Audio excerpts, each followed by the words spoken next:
How do the defendants plea? We plead not guilty, Your Honor. Your Honor, it would be an injustice to indict my clients with mere hearsays. We find the alleged victim's testimony to be highly questionable, and thus the case cannot proceed beyond reasonable doubt.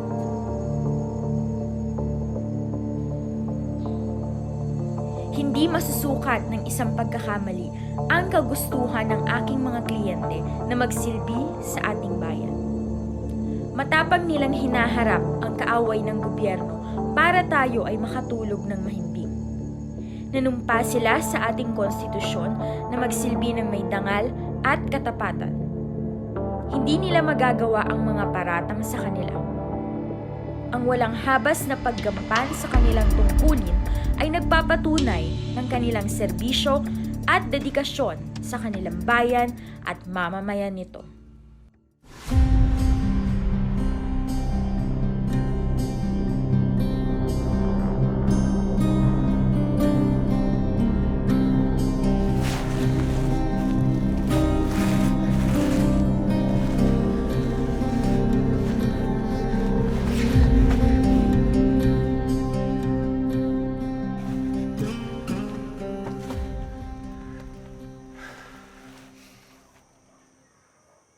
Sige po. Magliliwanag na din eh. Kalimero. Mas mabuti nga po. Para walang makakita sa inyo.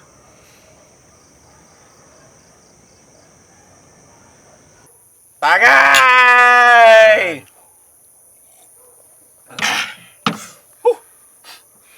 Na naman tayo nakitang bakas. Akala ko nga, makakatikim na tayo ng action eh. Buksan mo muna, sayang nga eh, no? Akala ko, Ano? ganun talaga. Tsaka, hayaan mo na lang, dadating din yun sa'yo. Saan? Saan tayo makakakuha ng action? Sa paghahabol natin sa mga baka? Ikaw naman kasi, bakit ba natataranta ka ha kapag nagtatakbuhan ng mga baka, ha? Nung una enkwentro namin, sinabayan ng mga rebelde yung mga baka. Tsaka kami pinaputukan. Mga gago Ito alahanin mo ha, tao lang naman kinakatakutan ng mga baka. Hindi pwedeng sa magnanakaw din ng baka. Alam mo, mga gago talaga yun eh. Pati mga hayop dinamay. Mga hayop talaga! Eh di ba pinapatay rin nila yung mga yun? Alam mo, dapat yung mga yan mapuruhan eh. Mga duwag! Lumaba kayo ng patas! Mga salot! Ingat! Hindi. Mga salot! Yan!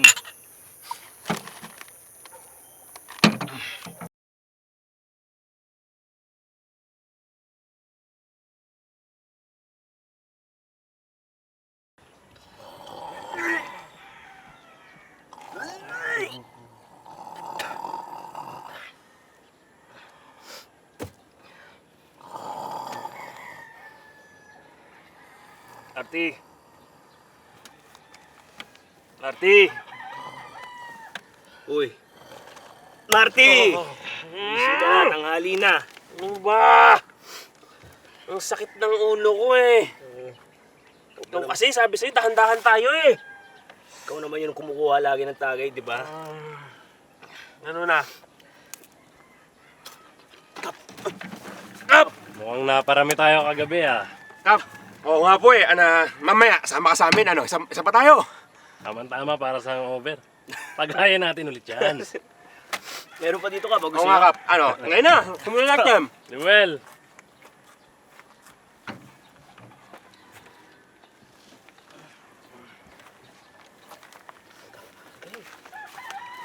May pa-meeting mamaya si Mayor sa barangay. Dumaan ka ha. Hoy! Naiintindihan mo ba ako? Opo, sige po. Ayuda po ba? Oo. Kaya pumunta ka.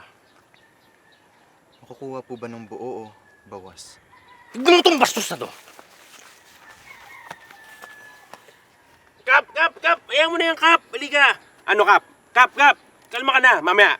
Takay tayo, mamaya. Sige. Ano inumin? Ito, Kap. Yung dating gawe, alam mo na. Sige, Kap, magre-recorda na lang kami ulit mamaya. Tsaka, mukhang may operasyon na naman ah. Oy, mag-iingat kayo ha. Tsaka ikaw, Marty. Kap. Baka puno na naman yung pagpuputakon mo. Siguraduhin mo rebelde bago mo barilin. Si Kap naman eh. Kap, madami naman akong bala dyan. Kaya mo, Kap, lagot sa akin yung mga yun mamaya. Kapanoorin ko rin siya, Kap. O siya. Sige, Kap! Kap.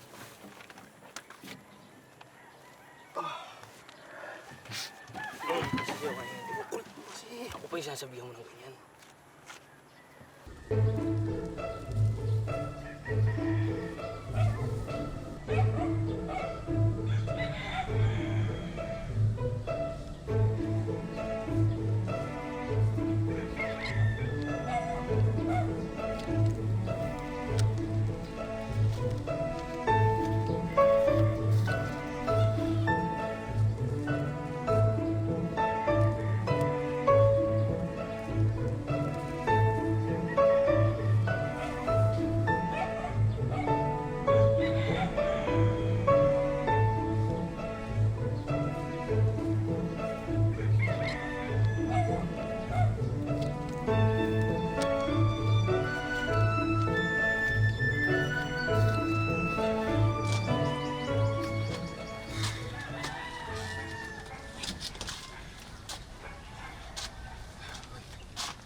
Sa ibang balita, nangangamba ang mga eksperto na kung hindi isara ang borders ay makakapasok ang Wuhan virus sa ating bansa. Sabi naman ng presidente, walang dapat ikabahala dahil parang normal na trangkaso lang daw ang kumakalat na virus. At ika nga niya, sasampanin ko ang mga virus na yan.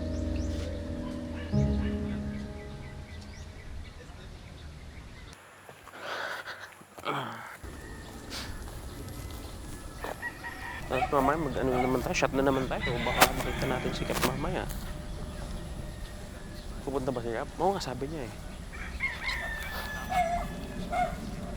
Sana nga.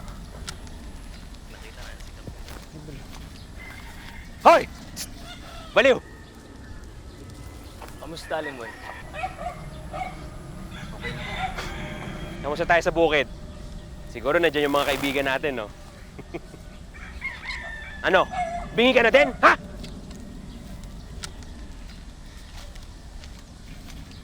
May nakita ka ba sa bukid, Limuel? Wala. Sinungaling. Eh, isa na yun sa mga na-brainwash dito sa baryo natin eh. Wala, sir. Sigurado ka ba, Limuel? Siguraduhin mo ha, kapag ako may nakita dyan sa kubo mo, alam mo na, lagot ka sa akin. Sige na, mauna ka na. Magagabi na eh. Umuwi ka na, ha? Diretso sa bahay. Hindi na! Ano ba? Eh di ba rebelde yung tatay nun? Ewan. Sabi ng mga militar eh, so siguro. O di tama lang yung nangyari sa tatay nun. Uy, kaya nga nabaliw. Ano? Alam mo, sigurado ako, pinupuntahan pa din yun ng mga kaibigan niyang rebelde. Sinabihan ko na yan. Tsaka nakita mo nga, di ba? Di nga makaintindi, di nga makausap na Eh maayos. kaya nga na-trauma, di ba? Makita mo ba naman patayin yung tatay sa harap mo? Laban pa kasi. Sumunod na lang sila, hindi sana nangyari yun. Tara na. May problema mo pa kasi yun.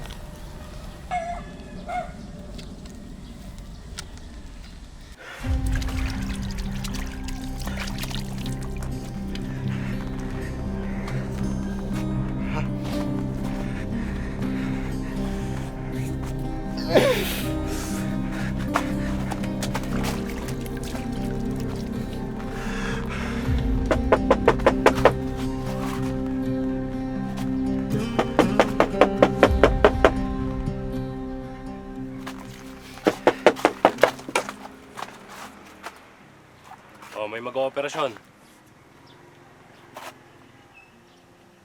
Hindi sinabi kung saan lugar eh. Huwag ka mo nang pupunta sa bukid ah. Kap, hindi po pwede. Oh, hindi pwede. Sumunod ka na lang para di ka mapahamak.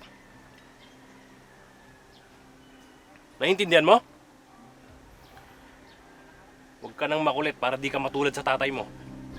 Sumunod ka na lang.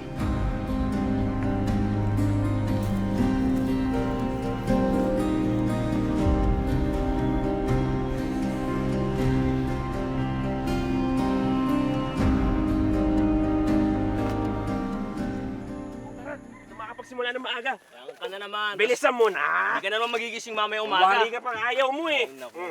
Kuha na akong baso, ha? Ayusin mo na yan. Ako pa inuutosan mo. Kuha mo rin si Kap ha. Sige. Ano? Diba? Bukas na syempre para sa'yo. Ayos ah. O, labas mo baso mo. Oh. Alam mo na ha? Oh. Sige pa. Tapang ngayon ah! O ikaw, masakit na naman ulo ko. Sasampalin kita mas malakas. Sus. Oh. Ayan. Ayos na yan. Ano? Cheers. Cheers. Tagay! Yan. Kap! Kap! Ganyan na. Kap, Siyempre. tagay! Siyempre naman, Kap. Tapos na kami magpatrolye. Sige na, Kap. Ano? Busin lang natin to. Isang Isa bote lang. lang. Sa susunod na lang ako. Abisuhan ko pa yung iba na bawal pumunta sa bukid. Ay, Kap, nga pala. Si Limel Huba, nasabihan nyo na. Kap, araw-araw pumupunta ng bukid yon. Sabihan ko na. Hindi ko nga lang alam kung naintindihan ako. Hindi, di bali ka. Pag dumaan naman yung dito sa amin, dadaan eh. Sige. Kap, Kap! Kap! Balik ho kayo mamaya, no? Bitin ho yung isang bote. Alam niyo na, Kap. Ayun, Wala may pang ayuda nga, may allowance. ayuda, Wala pang diba? allowance, Kap eh. Oh. Iyon lang! Isang round pa. Thank you, Kap. Thank you, thank you, thank you, Thank you Kap. kayo ah. Ayos, ano, may pang round 2 tayo. Oo. Tara, tara, dali, dali. Ubusin na natin to.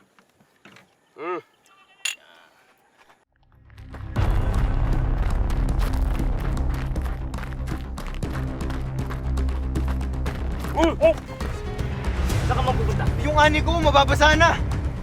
Hoy! Bawal dumaan dyan ngayon! Hindi, mabilis lang yun. Hoy! Hoy! Tol! Akala ko ba sinabihan na ni Kap yun? Tigas talaga ng ulo! Habulin natin! Diyan yung militar! Kapag tayo nagtapakaan ng mga yun, Ano naman, ikakampi naman tayo ng mga yun, ha? isip mo ba tatanungin nila tayo kung kakampi tayo o hindi? Nag-iisip ka ba? Alam mo, hayaan na natin yung baliw na yun. Baka pupuntahan niyo yung mga kaibigan niya para warningan sa operasyon. Wash na kasi talaga yung mga yan eh. Tol, mukhang yun pa yung magpapahamak sa atin, ha? Unahan na kaya natin.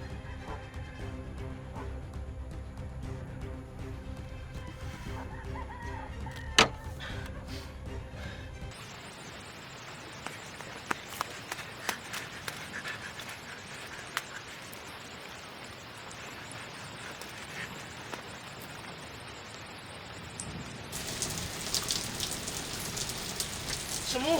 Bilis!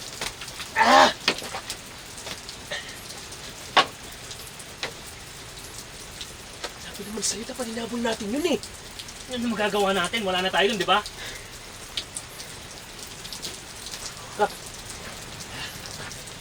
Tama, umuulan. Oh. Parang sama ng tama niyo. Kap, si Limel ho kasi pumunta sa may bukid. Di ba nasabihan niyo naman ho yun? Bata yan. May nangyari dun, tayo mananagot eh. Hindi, Kap, ganito na lang. May naisip po kami ni Goryo. Kapag nakasalubong niya ho yung mga militar, di ba? Sabihin na lang ho natin na, totoo naman, di ba? Rebelde naman talaga yung si Limuel, eh. Yun na lang po, Rebelde ah. naman yun, eh. Gusto mo pati ako mapahaba.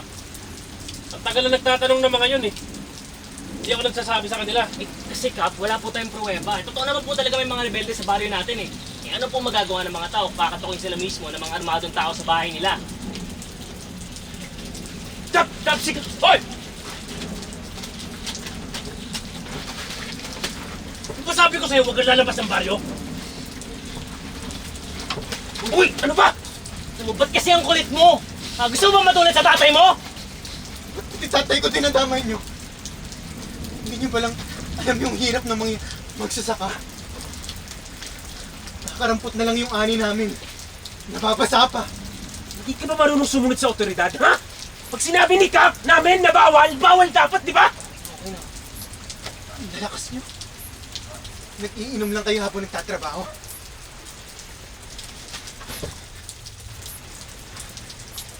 Palibhasa sumusweldo kayo.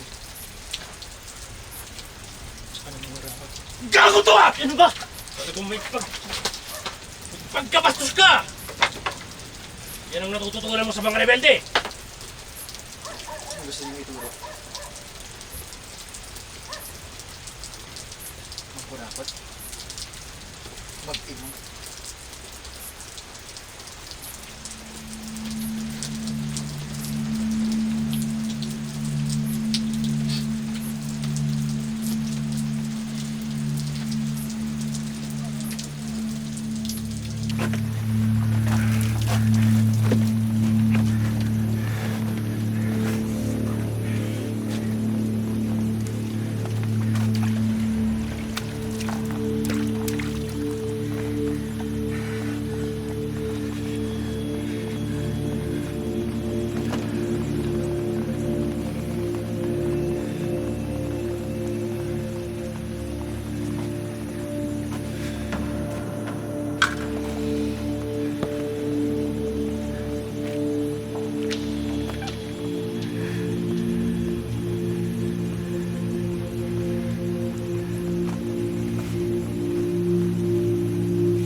Lumalaban! Pero lumalaban! Umupo ka na!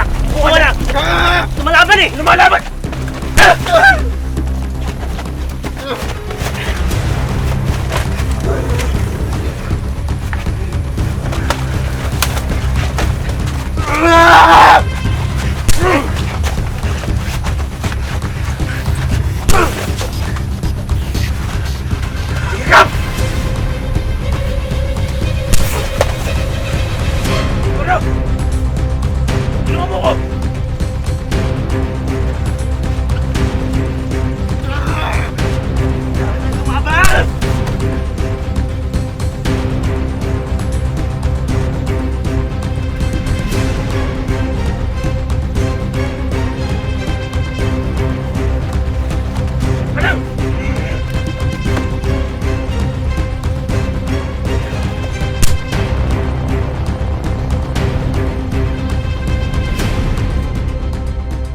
You are hereby convicted for the crime of less serious physical injuries. Therefore, I sentence you to suffer the penalty of imprisonment for a period of 4 months and 1 day to 6 months.